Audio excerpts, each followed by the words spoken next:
Hello students, good morning. स्वागत है आप सभी का एक बार फिर से ऑनलाइन क्लासेस में। लास्ट लेक्चर तक हमने 70 लेक्चर तक चौथी यूनिट सुपर कंडक्टिविटी, उसमें हमने डिस्कस कर लिया था सुपर कंडक्टिविटी के अंदर क्रिटिकल मैग्नेटिक फील्ड और क्रिटिकल टेम्परेचर, क्रांतिक या संक्रमण ताप या फिर क्रांतिक चुंबकीय क्षेत्र। ठीक है, तो कुछ मटेरियल्स के लिए हमने ग्राफ भी बनाया था और हमने देखा था कि किस प्रकार से क्रांतिक ताप क्या होता है, ठीक है, और क्रांतिक चुंबकीय क्षेत्र क्या होता है। आज जो हम टॉपिक पढ़ने जा रहे हैं, तीसरा पार्ट जो प्रायोगिक लक्षण हम पढ़ रहे हैं, उसमें तीसरा हिस्सा है, तीसरा पार्ट है माइसनर प्रभाव।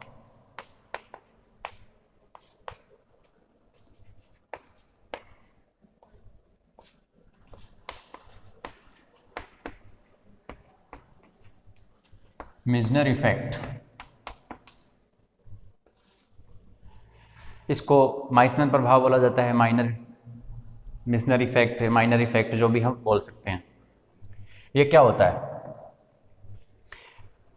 जैसा कि हम जानते हैं कि क्रांतिक चुंबकीय क्षेत्र वह क्षेत्र है जो कि चुंबकीय क्षेत्र का अधिकतम मान है। यदि आप उससे ज़्यादा किसी एक सुपर कंडक्टिंग मटेरियल को मैग्नेटिक फील्ड में रखेंगे, उससे ज़्यादा यदि मैग्नेटिक फील्ड लगा देंगे BC से ज़्यादा क्रिटिकल मैग्नेटिक फील्ड से, तो वो पदार्थ अपनी सुपर कंडक्टिविटी की प्रॉपर्टीज़ खो देगा और किसकी तरह व्यवहार करने लग जाएगा?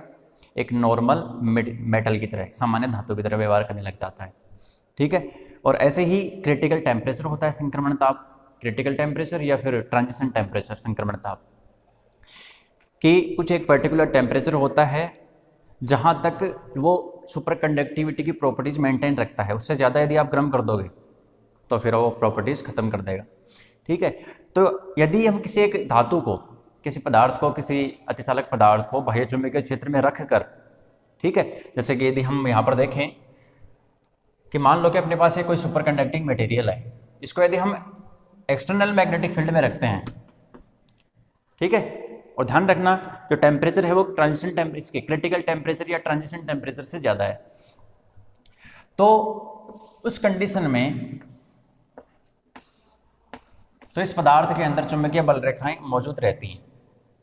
ठीक है, इस सुपर कंडक्टिंग मटेरियल के अंदर भी चुंबकीय बल रेखाएं मौजूद रहती हैं। ये हम बाहर से अप्लाई कर रहे हैं, जिसको BA अप्लाइड, या फिर चुंबकन क्षेत्र की परिभाषा में HA applied magnetising field, applied magnetic intensity. ये मैग्नेटिक इंटेंसिटी होती है, ये मैग्नेटाइजिंग फील्ड होता है। ठीक है, अप्लाइड।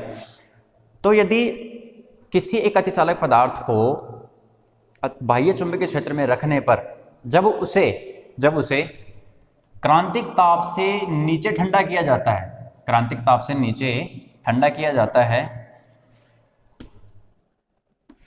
तो उसके अंदर से चुंबकीय बल रेखाओं का पूर्णतया अपवर्जन हो जाता है। कब है कंडीशन? जब T<TC। और ये माइसनर तथा ओसेनफील्ड ने प्रेक्षित किया प्रायोगिक रूप से। उन्होंने बताया कि यदि किसी सुपर कंडक्टिंग मटेरियल को, अतिचालक पदार्थ को बाह्य चुंबकीय क्षेत्र में रख दें, तो उसको यदि हम क्रिटिकल टेम्परेचर से नीचे ठंडा करते हैं, मान लो किसी मटेरियल के लिए 10 केल्विन उसका क्रिटिकल टेम्परेचर है, अब 10 से नीचे आप 9.99 केल्विन भी कर देंगे, तो उस मटेरियल के अंदर से मैग्नेटिक फील्ड पूरी तरीके से बाहर निकल जाएगा। मतलब इसके अंदर मैग्नेटिक फील्ड कितना हो जाएगा? Total net 0। ये कहलाता है माइसनर प्रभाव। ठीक है, यानी ये पदार्थ किसकी तरह व्यवहार करने लग जाएगा? इसके अंदर 0 हो गया नेट। ये अप्लाइड 0 नहीं है, B है जो इनसाइड में है इसके अंदर, ये B है जो कि अप्लाइड प्लस इसमें जो अंदर बना है वो है मैग्नेटिक फील्ड। तो इसके अंदर जो मैग्नेटिक फील्ड जनरेट होगा, प्रेरित होगा, वो बाहर वाले के जस्ट अपोजिट हो जाता है और अंदर नेट कितना बना देता है? 0। ये कहलाता है आपका माइसनर प्रभाव।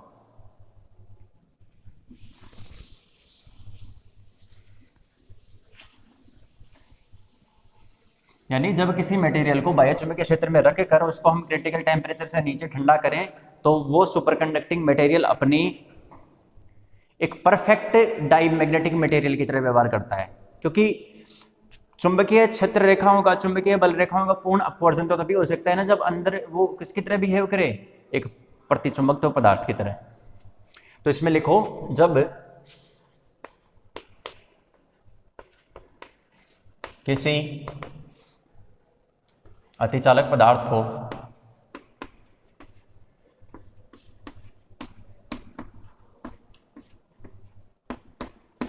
जब किसी अतिचालक पदार्थ को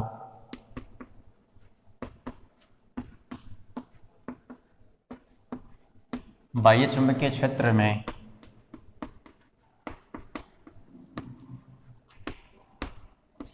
रखकर जब किसी अतिचालक पदार्थ को बाह्य चुंबकीय क्षेत्र में रखकर इसे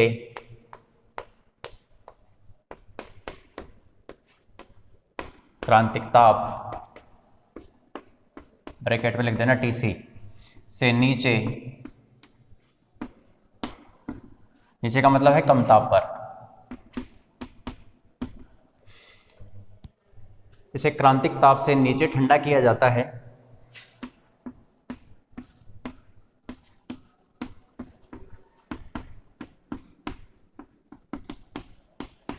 तो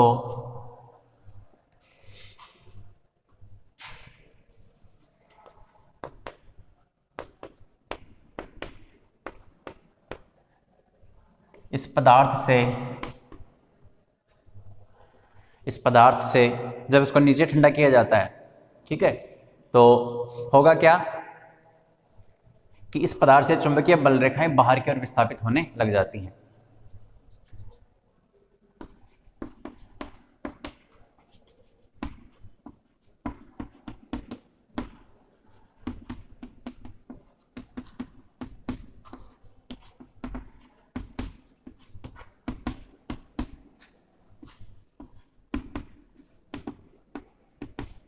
हो जाती हैं, अर्थात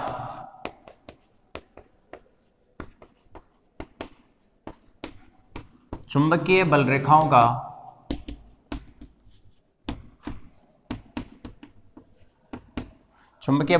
का अपवर्जन हो जाता है।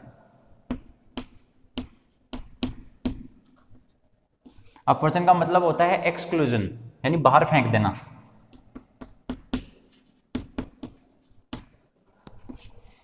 चुंबकीय बल रेखाओं का अपवर्जन हो जाता है।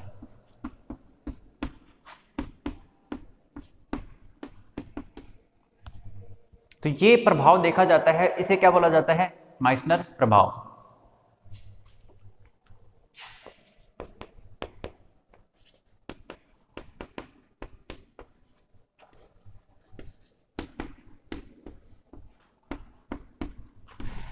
इसे माइसनर प्रभाव कहा जाता है। यह माइसनर व ओसेनफील्ड ने प्रेक्षित किया था।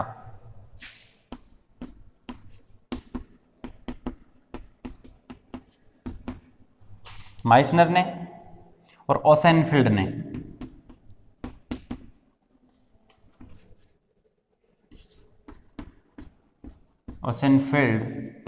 ने प्रेक्षित किया था।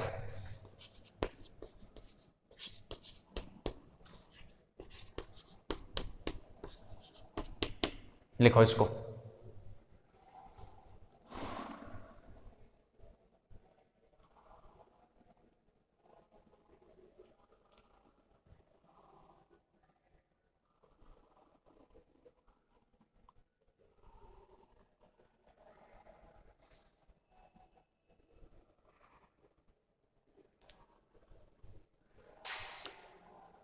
लिख लिया?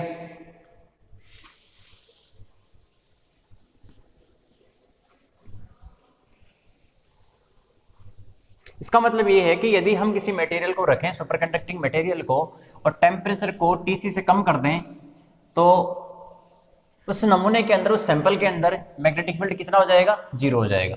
भाई अपवर्जन का मतलब तो यही है ना। पूर्ण अपवर्जन का मतलब क्या है? कंप्लीट एक्सक्लूजन का मतलब है कि अंदर मैग्नेटिक फील्ड हो गया 0 और वो पदार्थ किसके तरह व्यवहार करने लग जाएगा? प्रतिचुंबकत्व की तरह। ठीक है, तो देखो इस प्रकार से होगा कि यदि हम एक अपने पास सुपर कंडक्टिंग मटेरियल है और उसको हमने एक्सटर्नल मैग्नेटिक फील्ड में रखा है, ये चुंबकीय बल रेखाएं हैं,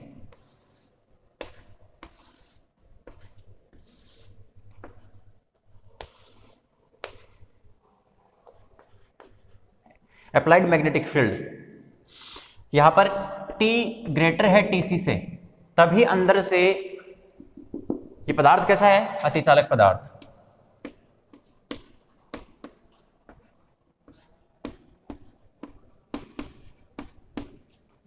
ये अतिचालक पदार्थ है और इस पदार्थ के अंदर से देखो बल रेखाएं गुजर रही हैं। लेकिन दूसरी कंडीशन, यदि टेम्परेचर को, इसी मटेरियल को इसी मैग्नेटिक फील्ड में रखा जाए और टेम्परेचर को कम कर दिया जाए ट्रांजिशन टेम्परेचर या क्रिटिकल टेम्परेचर से कम, तो फिर अंदर से मैग्नेटिक फील्ड रेखाएं बाहर की ओर पूर्णतः विस्थापित हो जाती हैं। मतलब ऐसे हो जाएगा,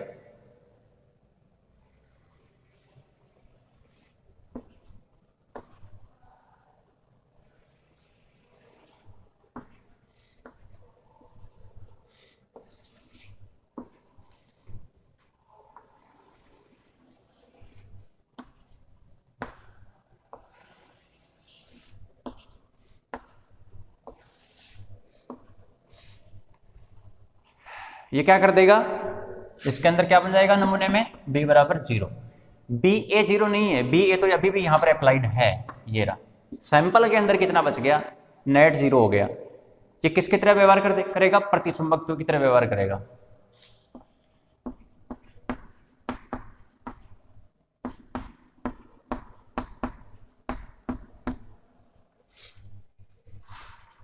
ठीक है, इसको ड्रॉ करो। इसको ड्रॉ करने के बाद में इसकी थ्योरी लिखते हैं।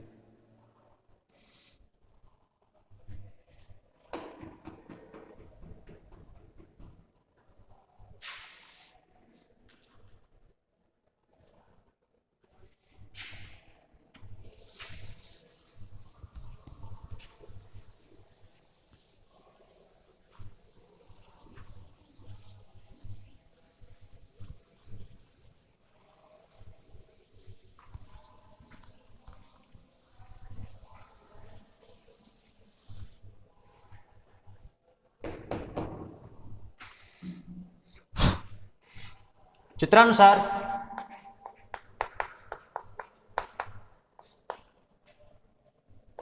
जब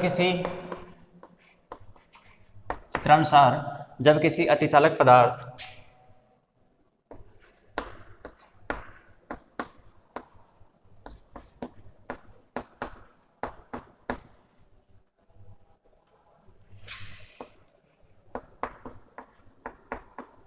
बाह्य चुंबकीय क्षेत्र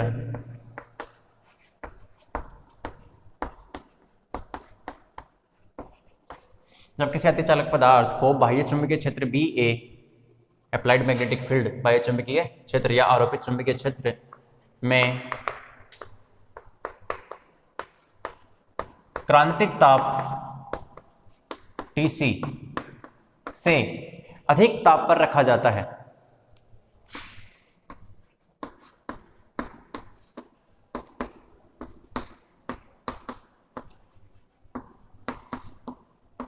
रखते हैं, तो सैंपल के अंदर भी चुंबकीय बल रेखाएं उपस्थित रहती हैं या फिर नमूने के अंदर भी चुंबकीय बल रेखाएं मौजूद रहती हैं।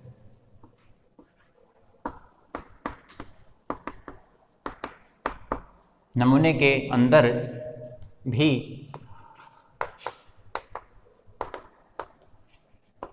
बल रेखाएं उपस्थित रहती हैं, परंतु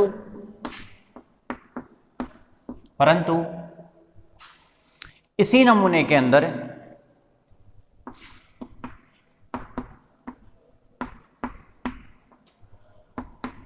को Tc से नीचे, इस नमूने को Tc से नीचे ठंडा करने पर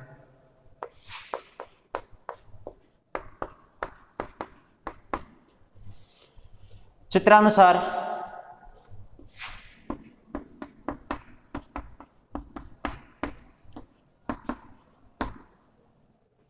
बल रेखाएं, और बल रेखाएं किसकी हैं, चुंबकीय क्षेत्र की, ध्यान रखना भाई।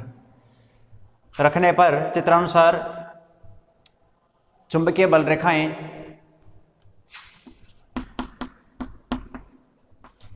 बाहर की ओर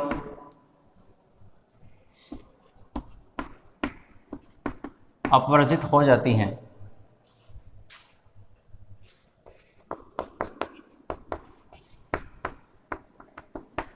अर्थात नमूने में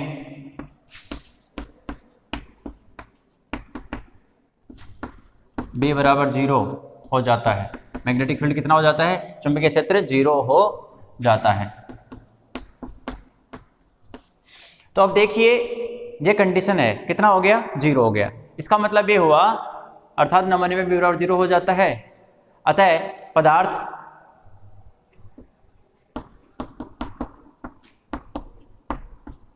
प्रतिचुंबकत्व गुण प्रदर्शित करता है।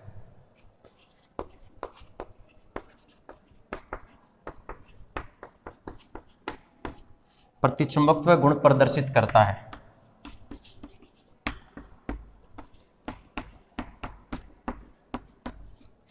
क्योंकि ये उस एक्सटर्नल मैग्नेटिक फील्ड का विरोध कर रहा है, अपने अंदर ऐसे जनरेट कर रहा है कि बाहर वाले मैग्नेटिक फील्ड का, अप्लाइड मैग्नेटिक फील्ड का क्या करेगा? विरोध करेगा। तो अंदर इतना जनरेट कर लेगा कि उसका अपोज कर रहा है, 0 हो गया। बात इतना मतलब आप बाहर से अप्लाई कर रहे हो, ठीक है, जैसे आपने बाहर से 2 टेस्ला का मैग्नेटिक फील्ड अप्लाई किया तो इसके अंदर ये -2 टेस्ला का अपोजिट डायरेक्शन में जनरेट कर देगा, नेट कितना बना देगा? 0। तो इसको बोलते हैं पूर्ण प्रतिचुंबकत्व, कंप्लीट यानी परफेक्ट डायमैग्नेटिक मटेरियल की तरह बिहेव करता है सुपर कंडक्टिंग मटेरियल। बाद में लिखेंगे, लेकिन हम पहले इसको वेरीफाई करेंगे, ठीक है। तो देखो, यदि सैंपल पर बाह्य चुंबकीय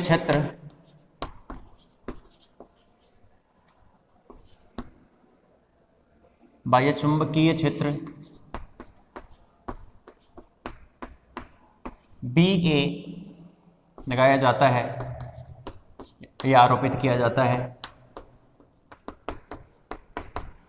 तो इसमें क्या होगा? अब यहां पर ये मटेरियल ऐसा है, ये चुंबकत्व का गुण रखता है, तो इसके अंदर चुंबकीय आघूर्ण बनेंगे। चुंबकीय आघूर्ण का मतलब क्या होगा? इसमें चुंबकन तीव्रता उत्पन्न होगी। तो चुंबकन के कारण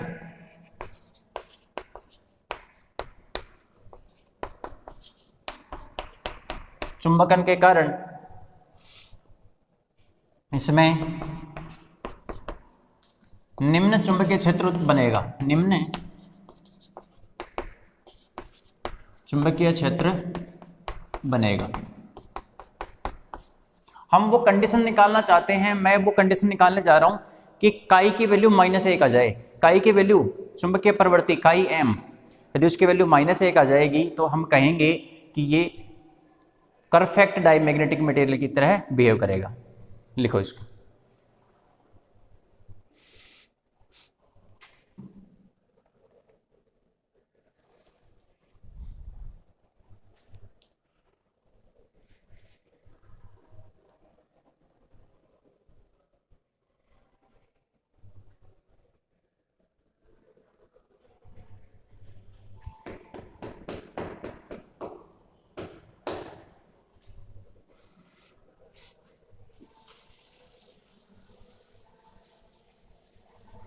अब इसमें जो चुंबकीय क्षेत्र बनेगा वो कितना होगा?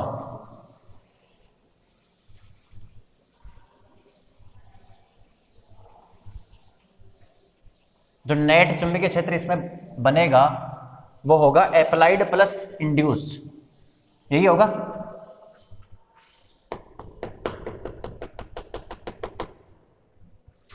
जो इसमें नेट मैग्नेटिक फील्ड होगा वो कितना होगा?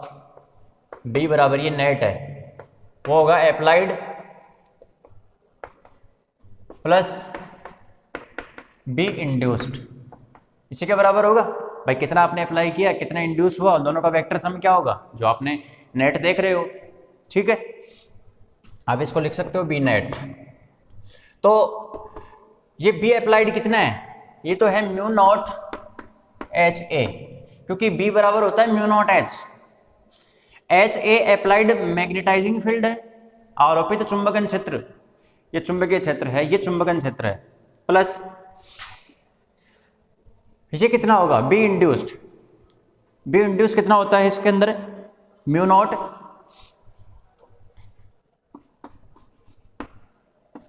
यदि चुंबकन तीव्रता m है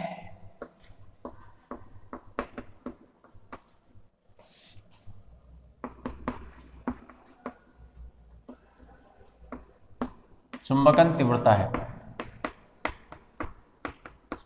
तो इलेक्ट्रोस्टैटिक्स से हमने इलेक्ट्रोमैग्नेटिज्म से ये लिख दिया। अब यहां से होगा म्यू नॉट तो आ जाएगा कॉमन,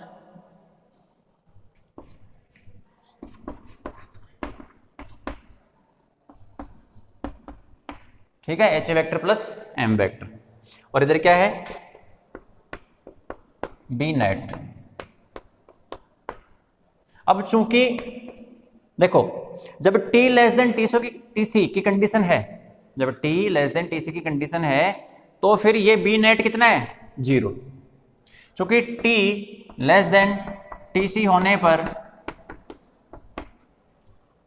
प्रतिचुंबकीय पदार्थ से चुंबकीय बल रेखाओं का पूर्ण अपवर्जन होता है, या सॉरी अतिचालक पदार्थ से, ठीक है, अतिचालक पदार्थ t लेस देन टीसी होने पर, यानी ताप जब क्रांतिक ताप से कम है होने पर अतिचालक पदार्थ से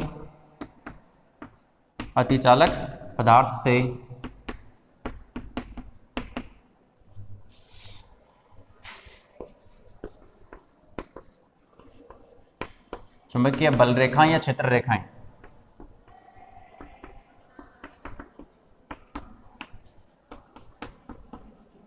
पूर्ण अपवर्जन होता है। पूर्ण अपवर्जन का मतलब क्या है, अर्थात बी नेट कितना बन जाएगा 0। तो अप्लाई कर दो इसको, तो जब ये 0 होगा तो 0 बराबर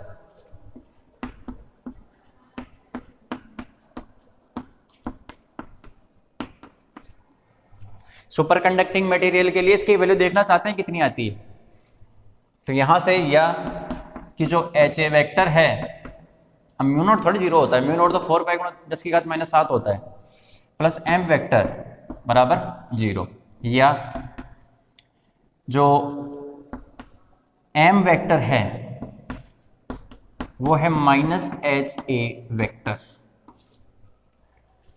जो अंदर चुंबकन तीव्रता बनेगी वो बाहर वाले अप्लाइड मैग्नेटाइजिंग फील्ड की नेगेटिव के बराबर होगी। यदि आपने बाहर से, जैसा कि मैंने कहा था एग्जांपल दिया था, बाहर से यदि आप 2 एम्पियर पर मीटर इसकी यूनिट होती है ampere per metre, 2 ampere per metre का यदि आप मैग्नेटाइजिंग फील्ड लगा रहे हो तो अंदर -2 एम्पियर पर मीटर का मैग्नेटिक या मैग्नेटाइजिंग इंटेंसिटी चुंबकन तीव्रता उत्पन्न हो जाएगी। अतः चुंबकीय प्रवृत्ति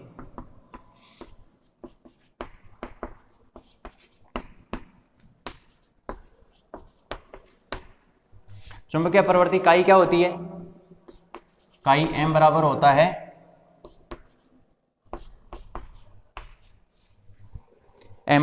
काई h, m बराबर होता है काई h। काई की वैल्यू निकाल लो m/h, m कितना है -HA, यहां से वैल्यू कितनी आ जाएगी -1। अरे HA/HA कट गया, -1 बच गया। काई की वैल्यू -1 आने का मतलब क्या है, ये पदार्थ जो अतिचालक है वो t लेस देन टीसी पर परफेक्ट प्रतिचुंबकत्व की तरह व्यवहार करेगा, परफेक्ट डाईमैग्नेटिक मटेरियल की तरह व्यवहार करेगा। लिखो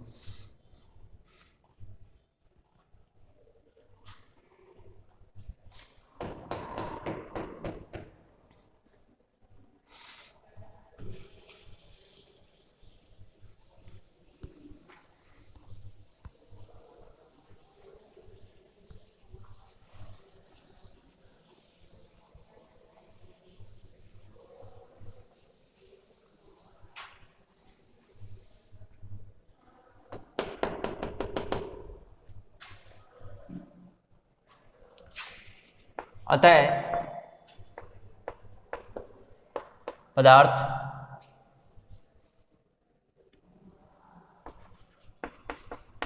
पूर्ण प्रतिचुंबकत्व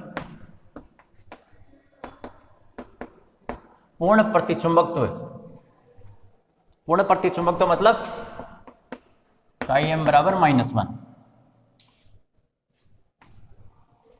अतः पदार्थ पूर्ण प्रतिचुंबकत्व का गुण रखेगा या रखता है।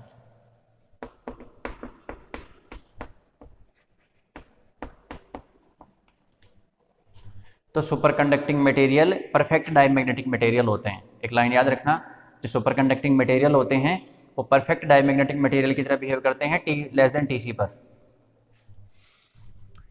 ओके, तो अब दूसरी कंडीशन चेक करते हैं। एक तो हमने देख लिया कि माइसनर प्रभाव के अनुसार T less than T C पर पदार्थ पूर्ण प्रतिचुंबकत्व कंप्लीट पर इसकी डाईमैग्नेटिक की तरह व्यवहार करते हैं।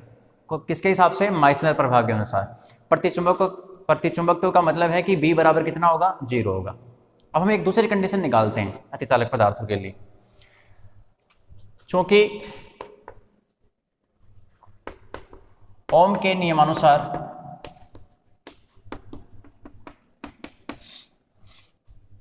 यदि चालकता सिग्मा है, E सिग्मा व J current density, electric field और सिग्मा में निम्न संबंध होता है।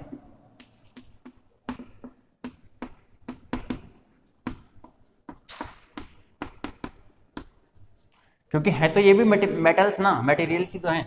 तो J बराबर क्या होता है?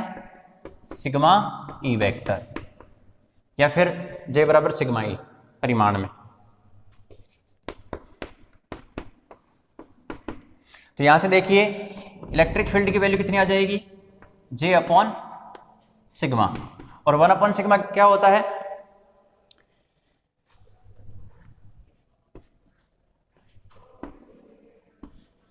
वन अपॉन सिग्मा होता है रो। अब चूंकि यहां पर देखिए अतिचालक पदार्थों के लिए,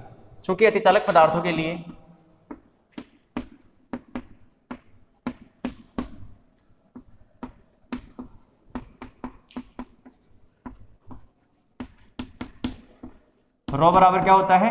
0। प्रतिरोधकता 0 होती है, याद होना चाहिए आपको। जब रो 0 है अतः इलेक्ट्रिक फील्ड कितना हो गया? 0 होगा। उस कंडीशन में T less than T C पर पदार्थ अतिचालक की तरह व्यवहार करेगा, वहां पर इलेक्ट्रिक फील्ड कितना होगा? 0। अब हम यहां पर काम में लेंगे फैराडे का इक्वेशन, या फिर मैक्सवेल का तृतीय अवकल समीकरण। फैराडे के अवकल समीकरण से या फैराडे के नियम से या मैक्सवेल के तृतीय अवकल समीकरण से कर्ल ऑफ E बराबर क्या होता है? Minus del B by del T. Del cross E बराबर होता है minus del B by del T. जब इलेक्ट्रिक फील्ड 0 ही है, ठीक है, तो minus del B by del T कितना हो गया?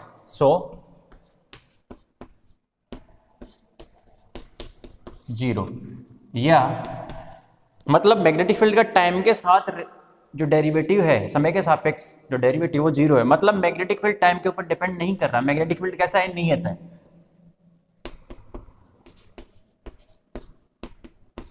मैग्नेटिक फील्ड कैसा है? नियत है। ये कौन कह रहा है? सुपर कंडक्टिंग मटेरियल के लिए ओम का नियम। ये पूरी कैलकुलेशन ये कह रही है कि मैग्नेटिक फील्ड क्या रहेगा? नियत रहेगा। ठीक है, यानी जो कंडीशन हमने ली है, क्या कंडीशन ली है? कि अतिचालक पदार्थों के लिए प्रतिरोधकता T लेस देन टीसी के लिए प्रतिरोधकता 0 होना, या फिर कहें कि मैग्नेटिक फील्ड नियत होना। और दूसरी कंडीशन जो हमने कौन सी पहले निकाली थी? कि अतिचालक पदार्थों के लिए माइसनर प्रभाव के अनुसार B बराबर 0 होना। तो माइसनर प्रभाव यह कहता है कि B बराबर 0 होगा। B बराबर 0 होगा। जरा समझो दोनों चीजों को, दोनों चीजें एक ही हैं। माइसनर प्रभाव यह कहता है कि B बराबर कितना होगा? 0 होगा। और ये कैलकुलेशन ये कह रही है कि B बराबर नियत होगा। तो 0 भी तो कांस्टेंट ही तो होता है। तो B नियत होगा, लेकिन माइसनर प्रभाव ये कहता है कि नियत तो होगा लेकिन कितना होगा? 0 होगा। तो दोनों घटनाएं एक साथ घटित होती हैं। दोनों घटनाएं क्या होती हैं? एक साथ घटित होती है। क्या कहने का क्या मतलब है?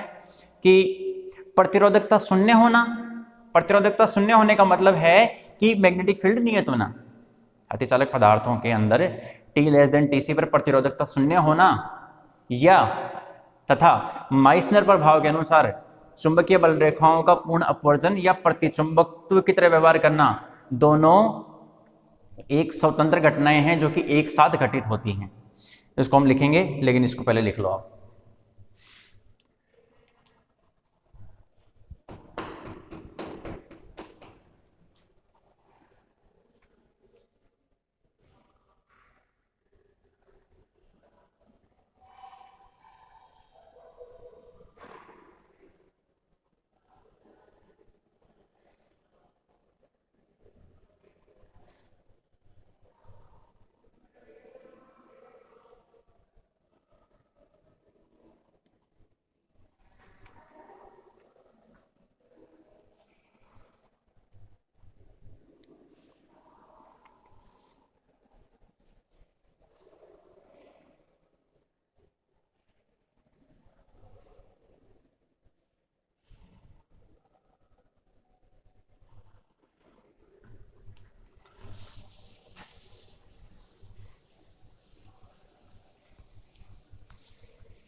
तो इसका क्या मतलब है? अतः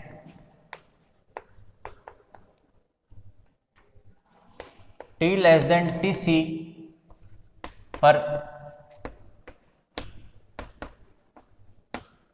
अतिचालक पदार्थों की प्रतिरोधकता शून्य होना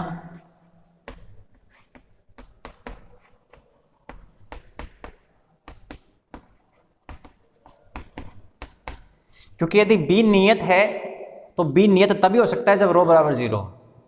तो इसलिए जरूरी है T लेस देन TC पर अतिचालक पदार्थों की प्रतिरोधकता शून्य होना एवं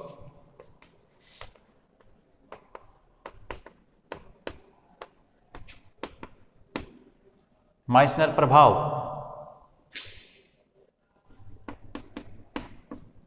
द्वारा B बराबर 0 या माइसनर प्रभाव के द्वारा B बराबर 0 या पूर्ण प्रतिचुंबकत्व का गुण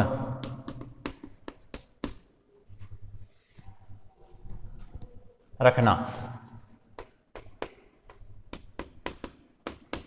दोनों परस्पर स्वतंत्र घटित होने वाली परिघटनाएं हैं।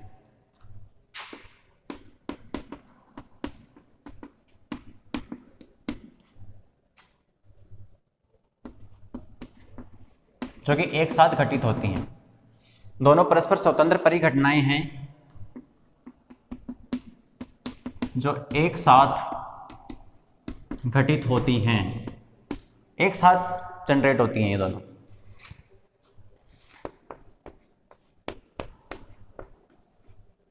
तो इस लाइन को लिख लो और इसके बाद में हम अब पढ़ेंगे दो टाइप के अतिचालक पदार्थ होते हैं, प्रारूप फर्स्ट और प्रारूप second. Soft superconductors and hard superconductors, मृदु अतिचालक, कठोर अतिचालक।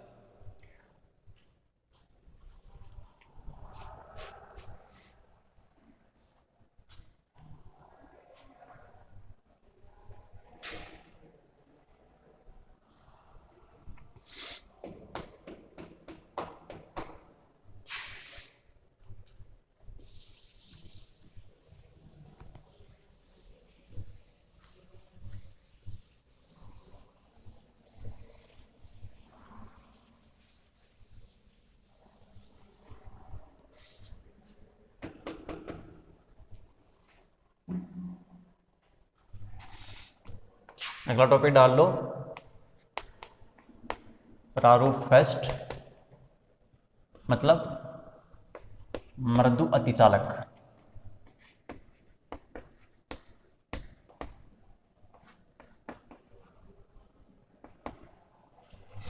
प्रारूप फर्स्ट एवं प्रारूप सेकंड, यानी type first and type second superconductors.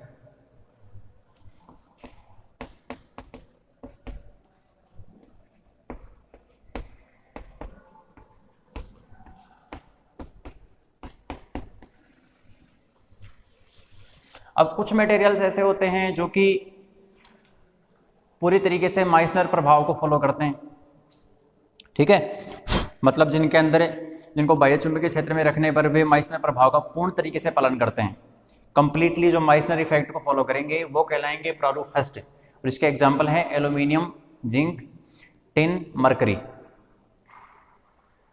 Al, Sn, Hg, ठीक है, ये इसके कुछ टाइप्स हैं।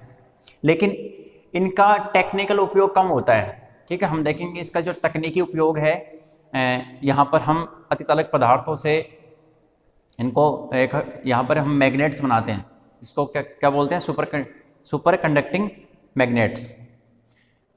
तो जो कठोर चुंबक का निर्माण है वो इससे नहीं हो पाएगा, उसके लिए सेकंड के ऊपर चलना पड़ेगा। वो जो प्रारूप सेकंड वाले अतिचालक पदार्थ हैं कंप्लीट तरीके से माइसनर प्रभाव को फॉलो नहीं करते हैं, कुछ ग्राफ के अंदर कुछ वेरिएशन आता है।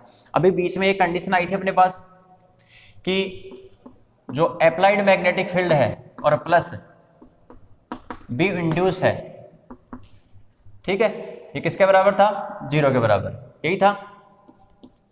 तो बी अप्लाइड बराबर होता है माइनस बी इंड्यूस्ड, और बी इंड्यूस होता है minus mu naught M. B applied की वैल्यू हमने रखी थी म्यू नॉट एच, लेकिन अभी मैं वैल्यू नहीं रख रहा हूँ। बी अप्लाइड कितना था, माइनस म्यू नॉट एम। तो हम अप्लाइड और mu naught M minus mu naught M के बीच में ग्राफ देखते हैं और उसके आधार पर इनके बीच में ग्राफ बनता है। तो सबसे पहले लिख लो प्रारूप फेस्ट अतिचालक पदार्थ।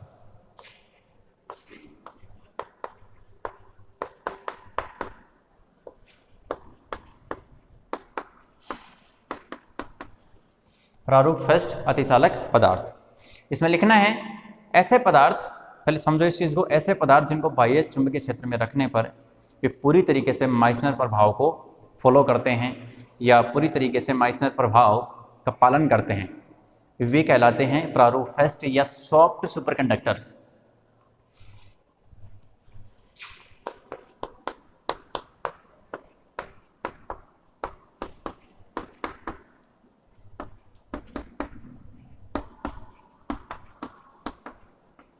जो बाह्य चुंबकीय क्षेत्र में रखने पर,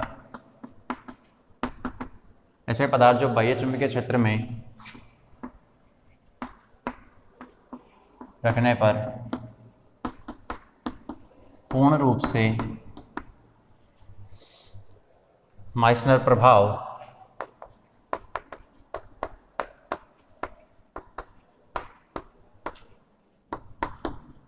का पालन करते हैं।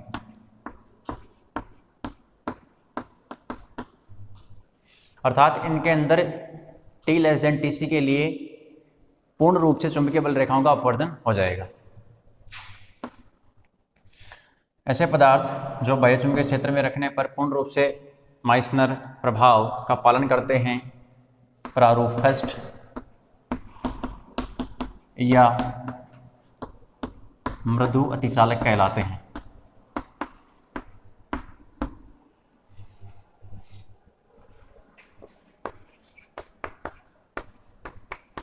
Soft superconductors.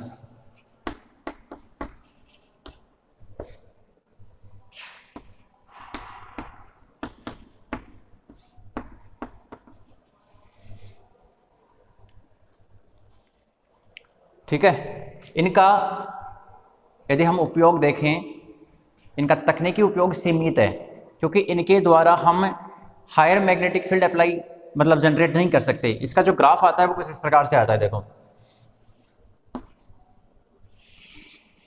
इधर है मैग्नेटिक फील्ड, इधर क्या है, मैग्नेटिक फील्ड है। इधर बी ए बराबर कितना था, बी ए वेक्टर बराबर था minus mu naught M vector. इधर कौन है, इधर है minus mu naught M vector. तो शुरू में जब हम इसकी वैल्यू बढ़ाते जाते हैं, इसकी वैल्यू बढ़ाते जाते हैं, क्योंकि देखो वो जो कंडीशन थी ना वो किसके लिए थी, अब यहाँ पर टेम्परेचर कांस्टेंट है, ठीक, टेम्परेचर कांस्टेंट है। वो कंडीशन थी कि यदि बाह्य चुंबकीय क्षेत्र में हम रखें उसका मान फिक्स होता है, उसका मान क्या होता है, फिक्स होता है। लेकिन यदि हम इसको वेरी करने लग जाएंगे तो एक कंडीशन ऐसी आएगी ना कि मैग्नेटिक फील्ड की का अधिकतम मान होगा जहां पर तो सुपर कंडक्टिविटी शो करेगा, उसके बाद में फिर वो क्या करेगा, एक नॉर्मल कंडक्टर की तरह व्यवहार करेगा, सामान्य धातु की तरह। तो होता क्या है, शुरू में इस प्रकार से बढ़ता है, जैसे जैसे मैग्नेटिक फील्ड बढ़ाते हैं तो माइनस म्यू नॉट एम बढ़ेगा, मतलब अंदर जो मैग्नेटिक फील्ड जनरेट हो रहा है ना, अंदर जो चीज जनरेट हो रही है वो बढ़ती जाएगी, और जब बढ़ते बढ़ते जब इसके बराबर हो जाएगी, इस प्रकार से बढ़ता है। तो यहां पर ये क्या है, ये कंडीशन आती है और इसको बोलते हैं क्रिटिकल मैग्नेटिक फील्ड।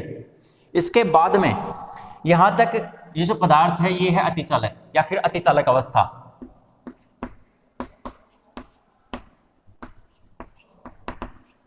उसके बाद में ये कौन सी अवस्था आ जाएगी, सामान्य अवस्था, मतलब एक सामान्य धातु की तरह व्यवहार करने लग जाएगा जब BC से ज्यादा हो जाएगा BA। ठीक है, तो फिर इसकी जो प्रॉपर्टीज है वो खत्म हो जाएंगी। तो ये इस प्रकार से यहाँ तक बढ़ता है, इसके बाद में जब BC से ज़्यादा लगाते हैं तो फिर इसकी प्रॉपर्टीज खत्म हो जाती हैं। ठीक है, लिख लो, इसको बनाओ।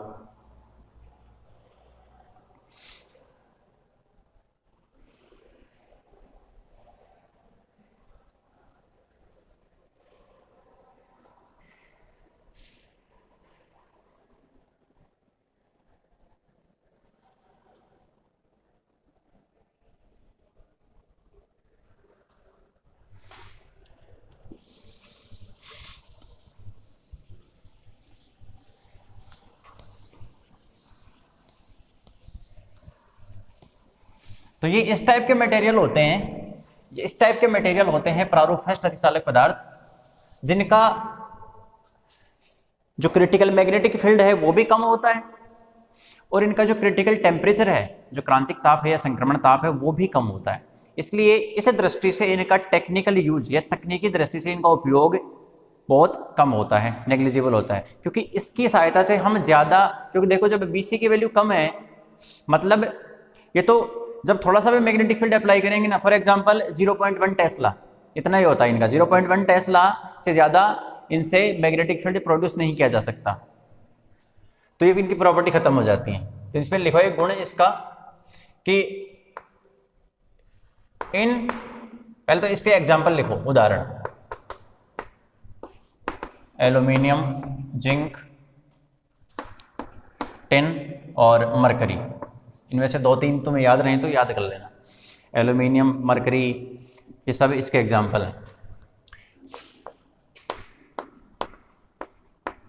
इन पदार्थों के लिए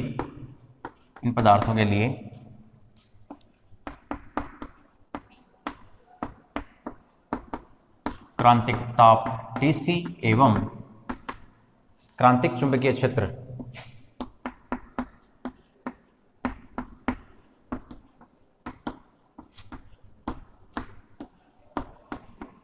क्रांतिक चुंबकीय क्षेत्र का मतलब है Bc, दोनों ही अत्यल्प होते हैं, दोनों ही कम होते हैं।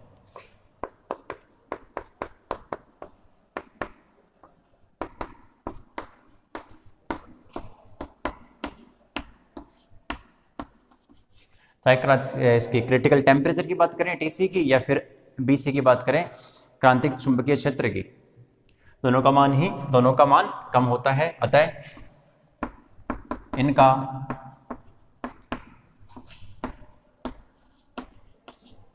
तकनीकी उपयोग सीमित होता है,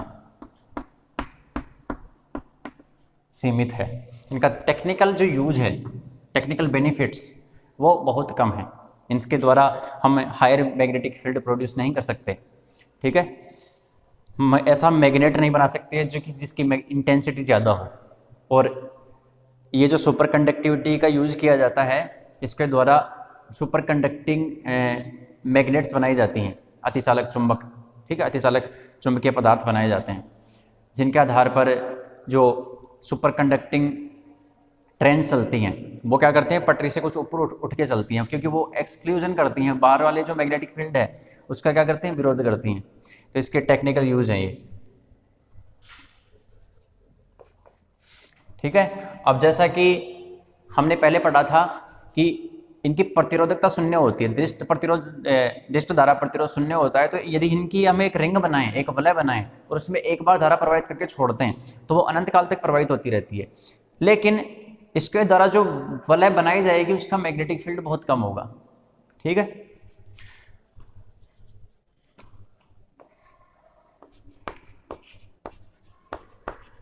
सेल्सबी, ये एक फिजिसिस्ट हैं, सेल्सबी ने 1916 में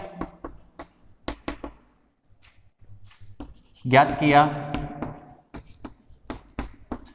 कि प्रारूपस्थ अतिचालक पदार्थों के द्वारा 0.1 टेस्ला का मैग्नेटिक फील्ड प्रोड्यूस किया जा सकता है।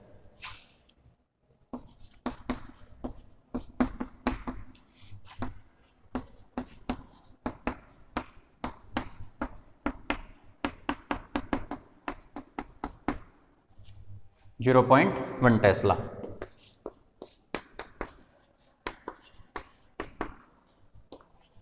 जो कि बहुत कम है।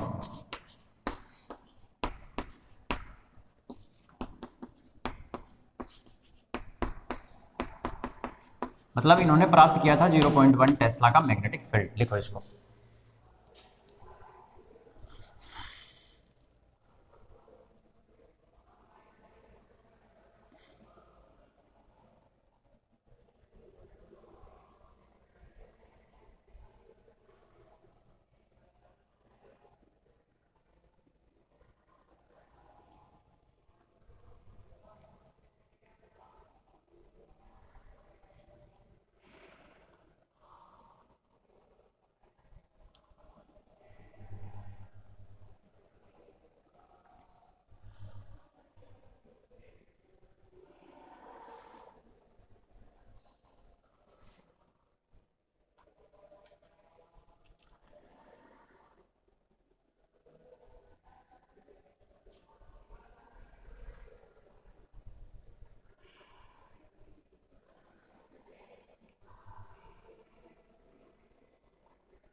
तो अब सेकंड आता है, फर्स्ट तो हमने पढ़ लिया, सेकंड को हम पढ़ते हैं कि उसका ग्राफ किस प्रकार से आता है, उसका प्रायोगिक जो एक्सपेरिमेंटल कर्व है वी अप्लाइड का और माइनस म्यू नॉट एम का वो किस प्रकार से आया है। जैसा कि हमने देखा कि प्रारूप फर्स्ट तो क्या करते हैं, पूरी तरीके से माइसनर प्रभाव को फॉलो करते हैं, ठीक है, लेकिन प्रारूप सेकंड क्या करते हैं,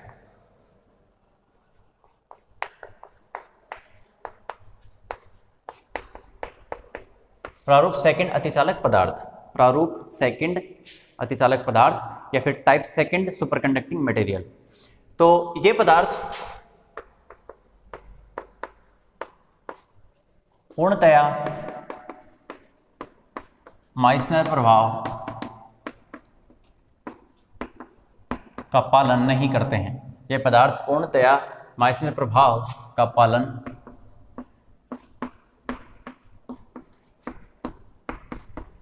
नहीं करते हैं। इनके लिए वक्र निम्न प्राप्त होता है, इनके लिए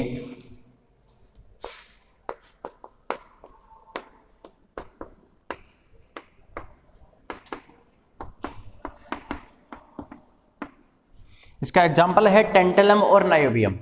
एग्जाम्पल क्या है, tantalum and niobium.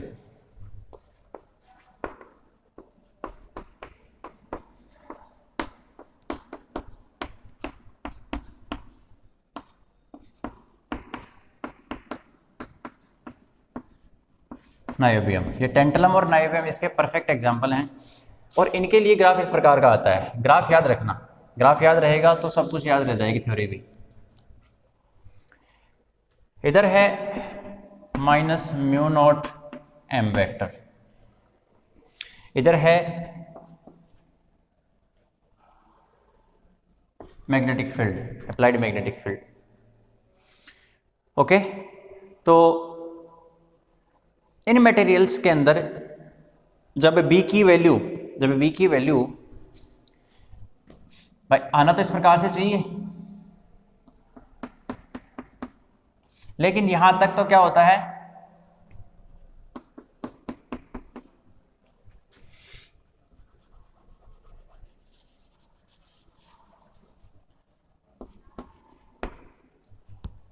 Jin materials के लिए क्रिटिकल मैग्नेटिक फील्ड यहां आना चाहिए था, ये क्या करते हैं, इस टाइप के जो मटेरियल्स होते हैं जैसे नायोबियम, टेंटलम, ये क्या करते हैं, इससे पहले मैग्नेटिक फील्ड के ऊपर ही, यानी ये जो वैल्यू है इसको बोलते हैं हम BC1। यहां तक तो ये क्या करते हैं, अतिचालक अवस्था में रहते हैं, यहां तक तो ये अतिचालक अवस्था के अंदर, थोड़ा सा ग्राफ बड़ा बना लेना, यहां तक अतिचालक अवस्था में रहेंगे, यहां तक।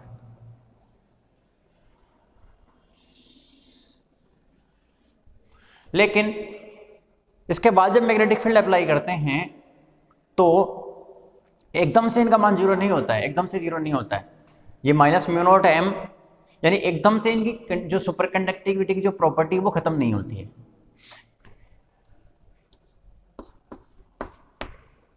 इस प्रकार से डिक्रीज होती है धीरे धीरे धीरे।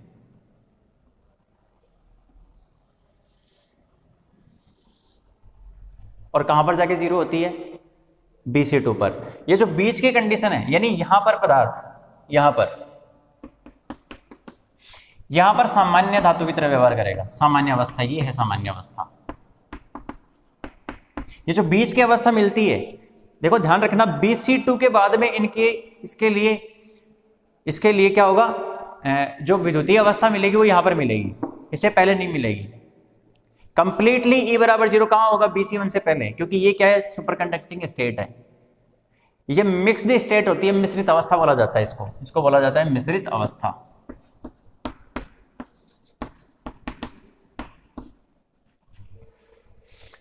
तो इनका मान, मतलब देखो यहां पर देखो, ये जो BC2 की जो वैल्यू है, ये वो वैल्यू है जो क्रिटिकल मैग्नेटिक फील्ड है, मतलब जहां पर जाके इसकी सुपर कंडक्टिंग प्रॉपर्टी, यहां तक कुछ प्रॉपर्टी बनी रहती है। परफेक्ट जो सुपर कंडक्टिंग स्टेट है वो तो यहां तक है, लेकिन इस वाली स्टेट में भी कुछ प्रॉपर्टीज शो करता है। तो खत्म कहां पर जाके होगी, इस पे जाके खत्म होगी, जो कि बहुत ज्यादा मैग्नेटिक फील्ड होता है, जैसे एल्यूमिनियम, नायोबियम और जर्मेनियम। इन तीनों की जो मिश्र धातु बनाई जाती है उसका हीलियम के क्वथनांक पर, हीलियम का जो क्वथनांक होता है वहां पर लगभग 41 टेस्ला का मैग्नेटिक फील्ड प्राप्त किया जा चुका है। ये Bc2 की जो वैल्यू है ये एल्यूमिनियम, नायोबियम और जर्मेनियम का जो मिश्र धातु है उसके लिए लगभग हीलियम के क्वथनांक पर 41 टेस्ला का मैग्नेटिक फील्ड प्राप्त किया जा चुका है। तो पहले इसको बनाओ और फिर इसके बारे में कुछ थोड़ी सी थ्योरी लिख लेते हैं।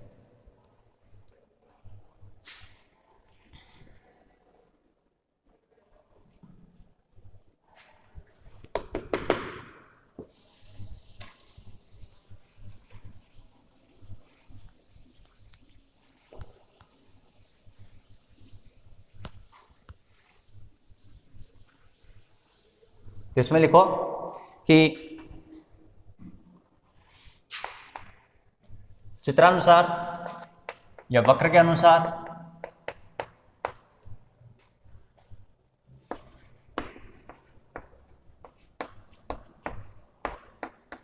चुंबकीय क्षेत्र के Bc1 मान तक पदार्थ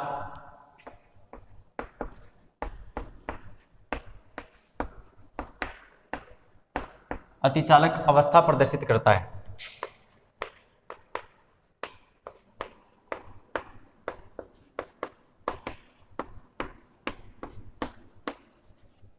इसमें पदार्थ क्या करता है, पूरी तरीके से सुपर कंडक्टिविटी की जो प्रॉपर्टी है उसको लागू करता है।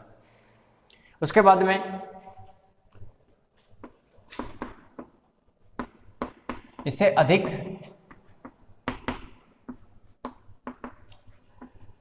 चुंबकीय क्षेत्र लगाने पर, इससे अधिक चुंबकीय क्षेत्र लगाने पर Bc2 तक मिश्रित अवस्था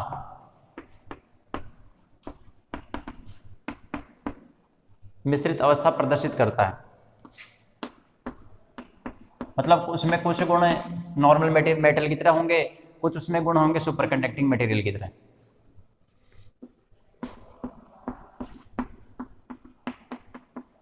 एवं Bc2 पर या Bc2 से अधिक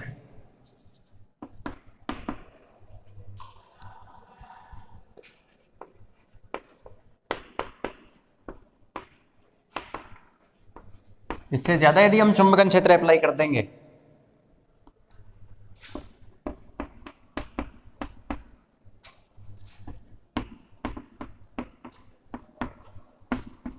सामान्य धातु की तरह व्यवहार करते हैं।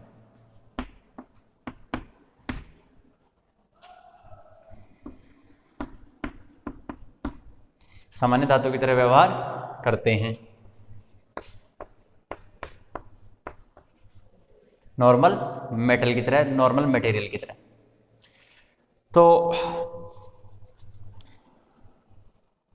एक लाइन लिख लो इसमें कि एल्यूमिनियम,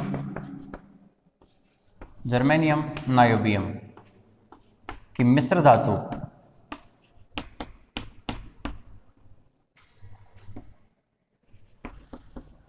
द्वारा हीलियम के क्वथनांक पर, ये इसलिए लिखवा रहा हूं, ये एग्जांपल है ताकि आप ये देख सको कि इनका टेक्निकल यूज बहुत ज्यादा है। हीलियम के क्वथनांक पर 41 टेस्ला, 41 टेस्ला का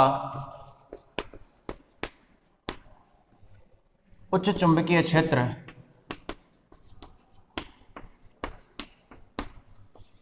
किसकी वैल्यू है, Bc2 प्राप्त किया जा चुका है।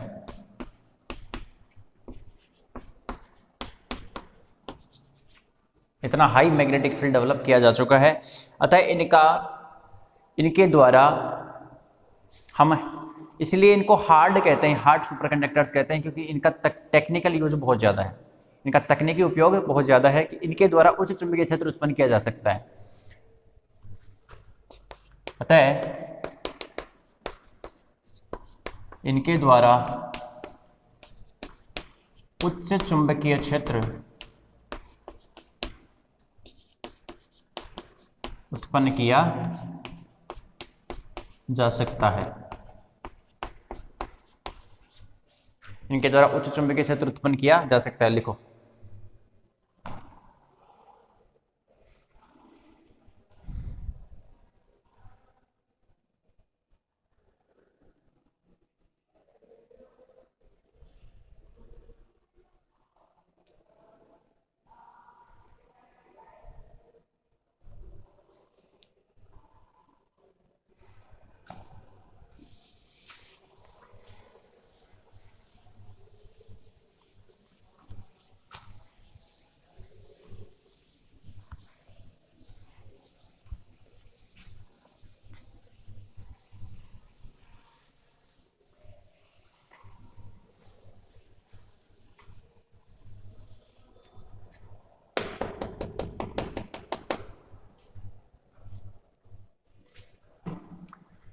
तो यदि हम यहाँ पर देखें कि इन पदार्थों के द्वारा उच्च चुंबकीय क्षेत्र उत्पन्न किया जा सकता है, अतः इनका तकनीकी उपयोग बहुत ज़्यादा होता है। एक लाइन ऐड कर लेना। इस कारण इन पदार्थों को हार्ड सुपर कंडक्टर कहा जाता है एवं इनका तकनीकी उपयोग बहुत अधिक होता है। इनके द्वारा हम यदि हम देखें तो फिर ठीक है, हम बाद में पढ़ेंगे। जब चैप्टर हम इसकी थ्योरी कंप्लीट कर लेंगे, लास्ट में मैं आपको लिखवाऊंगा कि अतिचालक पदार्थों के गुण, the properties of super conducting materials. वहाँ पर आप देखेंगे कि इसमें इनके बहुत सारे गुण होते हैं। अब इसके बाद में हम नेक्स्ट लेक्चर में इनके पढ़ेंगे एंट्रोपी के बारे में, कि एंट्रोपी के ऊपर क्या प्रभाव पड़ता है। और उसके बाद में फिर BCS थ्योरी आएगी जो कि सबसे इम्पोर्टेंट है, वो सबसे बाद में पढ़ेंगे। लेकिन उससे पहले हम पढ़ेंगे कि इसके लिए कुछ एक तो लंदन इक्वेशन होती है, लंदन समीकरण, वो हम डिराइव करेंगे सुपर कंडक्टिंग मटेरियल्स के लिए। ठीक है, तो आज के लेक्चर में इतना डिस्कस करेंगे, बाकी नेक्स्ट लेक्चर में। Thank you very much.